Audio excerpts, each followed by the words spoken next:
हे परमपिता परमात्मा, आपको नमस्कार है। नमस्कार करती हूँ मैं आप सभी महान आत्माओं का। परमात्मा सर्वत्र है, सर्वव्यापी है।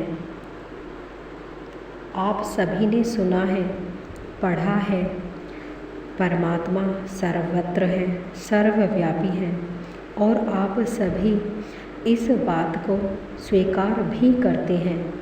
लेकिन जब आप उसे ढूंढने जाते हैं तो सबसे पहले उसे धार्मिक स्थलों पर ही ढूंढते हैं। आप अपनी पूरी श्रद्धा भाव से वहाँ पर जाते हैं। कोई नंगे पैर जाने कितने किलोमीटर की यात्रा करता है, कोई भूखा प्यासा रहकर उनकी आराधना करता है। मंत्र, जप, सभी कुछ जो आप कर सकते हैं, आप सभी कुछ करते हैं और फिर वहाँ जाकर परमात्मा को केवल एक मूर्ति तक ही सीमित कर देते हैं। और फिर आप वहाँ पर भी एक भ्रमजाल में फंस जाते हैं। मैं इनका उपासक हूँ तो तुम उनके उपासक हो। मेरे आराध्य ज़्यादा बड़े हैं, तुम्हारे तो इनसे ही उत्पन्न हुए हैं। ऐसा करके आप फिर से अपने ही विचारों में फंस जाते हैं। और तो और जैसी आवश्यकता वैसे ही आराध्य चुनते हैं। धन चाहिए तो लक्ष्मी जी की याद आ जाती है, ज्ञान चाहिए तो सरस्वती जी की याद आ जाती है, और भी जाने क्या क्या। अब सोचते हैं कि यदि सिर्फ सरस्वती जी की पूजा करूँगा तो केवल ज्ञान मिलेगा, लेकिन जीवन जीने के लिए तो धन भी चाहिए। एक काम करता हूँ, दोनों की पूजा कर लेता हूँ, इतना समय तो है ही मेरे पास।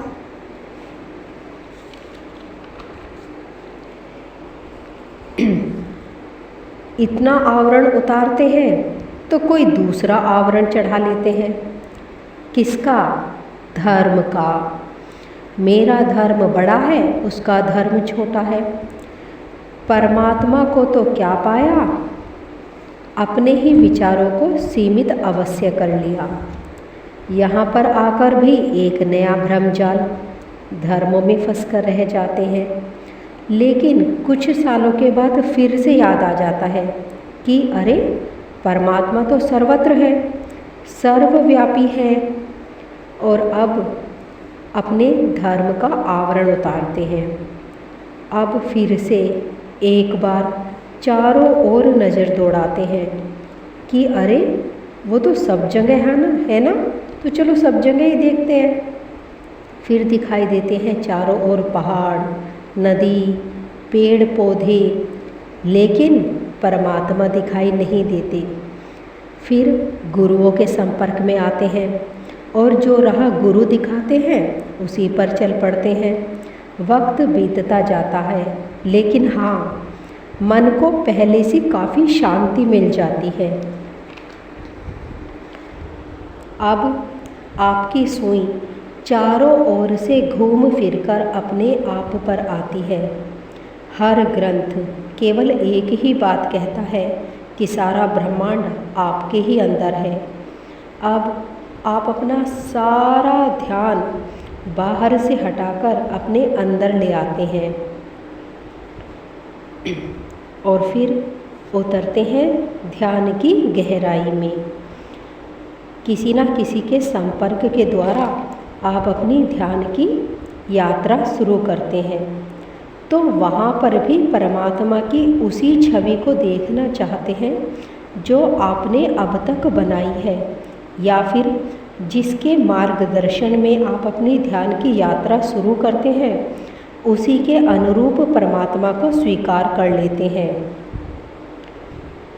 उन्हीं के वैसे ही गुणों की कल्पना करते हैं।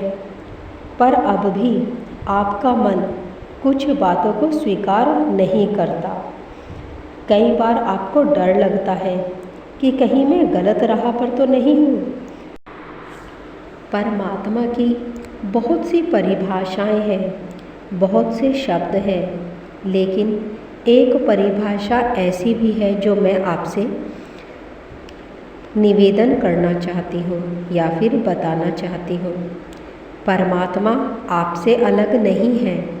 परमात्मा अर्थात परम आत्मा, वो आत्मा जो अपने परमत्व को प्राप्त कर ले, जो आत्मा अपने वास्तविक स्वरूप से परिचित हो जाए, वही परमात्मा स्वरूप हो जाती है।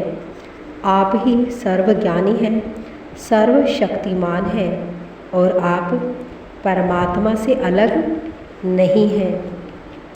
जब हमारी आत्मा कोई शरीर धारण करती है तो उसकी सीमाओं में बंध जाती है, हमारी चेतना सीमित हो जाती है। अभी आप मानव जीवन में हैं तो जाहिर है आप इसकी सीमाओं से बंधे हुए हैं। एक बार एक आत्मा ने मुझसे पूछा कि यदि मैं परमात्मा हूँ तो मैं अपनी पूजा क्यों नहीं करता? तो उसका बड़ा सुंदर सा जवाब है कि किसने कहा कि आप अपनी पूजा नहीं करते? आप अपने लिए स्वच्छ जल, स्वच्छ भोजन का प्रबंध करते हैं। आपका पूरा जीवन अच्छे घर का निर्माण करने में चला जाता है और आप अपने शरीर और मन को स्वस्थ रखने के लिए इतनी सारी कोशिशें करते हैं।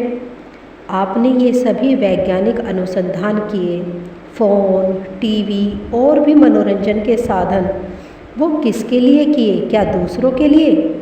नहीं, ये सब आपने अपने लिए किया है। क्या इससे आपको नहीं लगता कि आप अपनी पूजा करते हैं? कई ग्रंथों में लिखा है अहम ब्रह्मास्मि, मैं ही ब्रह्मा हूँ, मैं ही रचनाकार हूँ। तभी तो आपने इन सब की रचना की है। मैं आपसे केवल इतना कहना चाहती हूँ कि अध्यात्म और विज्ञान दोनों अलग अलग हैं, लेकिन आपका जीवन ना तो केवल अध्यात्म से चल सकता है और ना ही केवल विज्ञान से। इन दोनों का संतुलन ही आपके जीवन को पूर्णता प्रदान करता है। मान लीजिए आप 1 घंटा ध्यान में बैठते हैं, आपको बहुत अच्छी वाइब्रेशंस फील होती हैं, आपको परमात्मा के प्रकाश स्वरूप के दर्शन भी होते हैं, आपको तरह तरह के सुंदर रंग दिखाई देते हैं, लेकिन आपका शरीर फिर भी बीमारियों से भरा हुआ है। आपको छोटी छोटी सी बातों पर गुस्सा आता है। आप अपने सामने आने वाली किसी भी परिस्थिति का शांति के साथ सामना नहीं कर सकते। तो मैं आपसे केवल इतना ही कहूँगी कि आपने परमपिता परमात्मा को जाना ही नहीं। आप अभी भी भ्रमजाल की स्थिति में ही हैं।